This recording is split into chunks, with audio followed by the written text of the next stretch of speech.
Good evening, I'm Ronke Phillips and this is ITV News London. The family of a 26-year-old man who was murdered just a few doors from his home say they don't want his death to be in vain. Emmanuel Ayodeji Ogabi was attacked in Woolwich in October. He had a 2-year-old son. Speaking at his funeral, his sisters told Helen Keenan of their indescribable pain.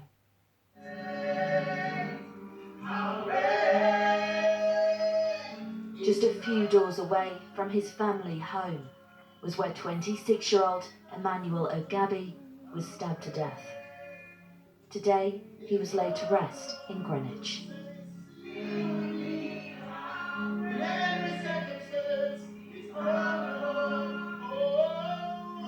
Friends and family paying their respects. His sisters pushing through their pain to pay tribute. We will never ever forget you. I promise. Emmanuel's family invited us along today to share their message about ending knife crime. I'll say to whoever's carrying a knife, it's not worth it. And the reason why it's not worth it is because not only do you destroy someone else's family, but you destroy your own family as well. These people just did the unthinkable. How do you come to terms with something like that as a family? We can't, because we've lost Emmanuel.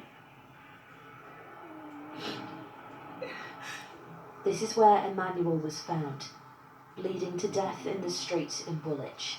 3 men have now been charged with his murder. His sisters say that isn't enough and more needs to be done to make communities safer. People should feel safe in their communities. You shouldn't have to reconsider if you should go out or not.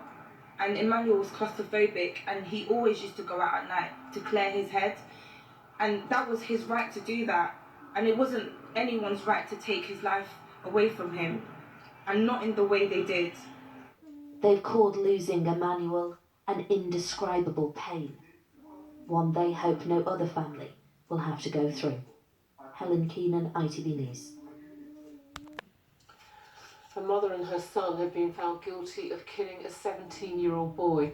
Nicola Layton became furious after a group of boys kept knocking on her door looking for her son, Tyrese Ulysses.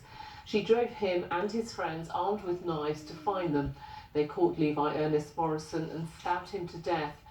Nicola Layton was found guilty of murder along with 2 other teens, and her son was convicted of manslaughter. Sadiq